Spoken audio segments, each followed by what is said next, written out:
এই বাংলায় এই অঞ্চলে দেখতে পাই একটা উৎসব মুখর পরিবেশ, অথবা যে কোনো উৎসবে, সেটা পূজা হোক, যে কোনো উৎসবে উৎসব মুখর একটা পরিবেশ। তো আজকের দিনটা একটু বিশেষ স্পেশাল, কারণ স্পেশাল হলো আগামীকাল খুনি হাসিনার রায় হবে এবং সে রায়ের আগে হচ্ছে পহেলা গ্রহণ। আজকে ঢাকা বিশ্ববিদ্যালয়ের চারুকলায় আমরা আদি নববর্ষ পালন করছি। সারা দেশের মানুষ অনেক বেশি আনন্দিত যে ফ্যাসিস্ট হাসিনা গত 16 বছরে বাংলাদেশে গুম, খুন, আইনাগর, শিক্ষার্থীদের উপর নির্যাতন, নিপীড়ন থেকে শুরু করে সর্বশেষ যে জুলাই বিপ্লব, সেখানে আমাদের 40,000 ভাই বোনকে সে কাজী করেছে, আমাদের 2,000 ভাই বোনকে শহীদ করেছে। আজকে সেই খুনি ফ্যাসিস্ট হাসিনার আগামীকাল রায় হবে এবং আগামীকাল আমরা সারা দেশব্যাপী এটা সেলিব্রেট করবো ইনশাআল্লাহ। এবং এই খুনি হাসিনা এবং তার সকল দূষরদের বিরুদ্ধে আমাদের সাংস্কৃতিক বিপ্লব করতে হবে। এই ফেসিবাদী রায়, এই ফেসিস্ট রায় বাংলাদেশের মধ্যে একটা সম্ভাবনাময়, একটা সুজলা সুফলা শস্য শ্যামলা দেশকে তারা একটা অকার্যকর রাষ্ট্রে পরিণত করেছিল। গত 16 বছরে এই খুনি হাসিনার অবৈধ শাসনকে বৈধতা দিয়েছিল কালচারালি কিছু কালচারাল ফেসিস্ট চক্র। তো এই কারণে আজকের এই আয়োজনটা বিভিন্নভাবে আমাদের কাছে গুরুত্বপূর্ণ। এক নম্বর গুরুত্বপূর্ণ হচ্ছে এই আয়োজনের মাধ্যমে আমরা আমাদের যে এই অঞ্চলের আমাদের যে মাটি ও মানুষের যে সংস্কৃতি, সেই সংস্কৃতি আমরা ফুটিয়ে তুলেছি। একই সাথে আমাদের এই আয়োজনে আমরা এই খুনি হাসিনা ফ্যাসিস্টের বিরুদ্ধে আমাদের কথা, আমাদের কবিতা আবৃত্তি, আমাদের গান, আমাদের সংস্কৃতির চর্চা, সে তার মধ্যে আমরা সেগুলো নিয়ে এসেছি। তো আমি অনুরোধ করব, এখানে চারুকলা বিভাগ আমাদের সাথে কাজ করেছে, ডাকসু কাজ করছে, বিপ্লবী সাংস্কৃতিক ঐক্য কাজ করছে। আমাদের সবাইকে এই সাংস্কৃতিক বিপ্লবের জন্য আমাদের কাজ করতে হবে।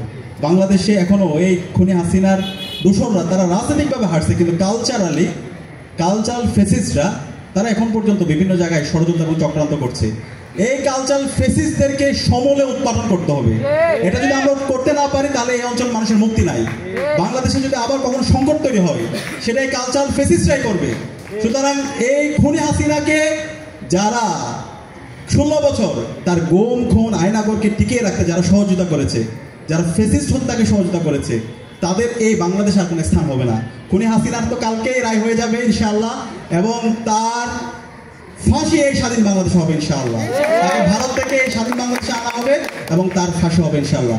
এবং তার সকল যে দূষররা আছে তারা গুপ্ত অবস্থায় থাকুক অথবা যারা একটু গর্ত থেকে বের হওয়ার চেষ্টা করতেছে, সবার বিচার এই বাংলাদেশে হবে। বাংলাদেশে এই খুনি হাসিনা এবং তার দূষরদের রাজনীতি করার কোনো অধিকার নাই। বাংলাদেশে খুনি হাসিনা এবং তার দূষররা এবং তাদের যে দল, নিষিদ্ধ ঘোষিত আওয়ামী লীগ, ছাত্রলীগ, যুবলীগ, এরা হইল রাজনৈতিক দল, এরা হলো সন্ত্রাসী সংগঠন। এরা এই দেশের স্বাধীনতার সার্বভৌমত্বের জন্য হুমকি। সুতরাং তাদের এই বাংলাদেশে রাজনীতি করার কোনো অধিকার নাই। তাদেরকে যেখানে পাওয়া যাবে সেখানে প্রতিরোধ করতে হবে এবং এই খুনি হাসিনা এবং তার দূষরদেরকে সমূলে উৎপাদন করতে হবে।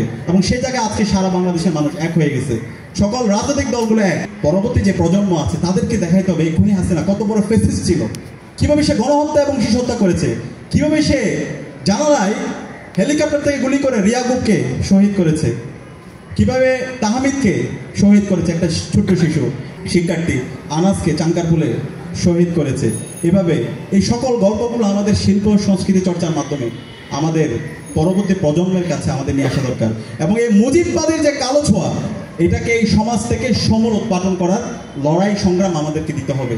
আমি বিশ্বাস করি সে জায়গায় ঢাকা বিশ্ববিদ্যালয় কেন্দ্রীয় ছাত্র সংসদ, বিপ্লবী সাংস্কৃতিক ঐক্য এবং চারুকলা যে শিক্ষার্থীরা আছে, আমি তাদেরকে অনুরোধ করব এই জায়গায় আমরা যেন ঐক্যবদ্ধভাবে আমরা আমাদের কাজ করে যাই।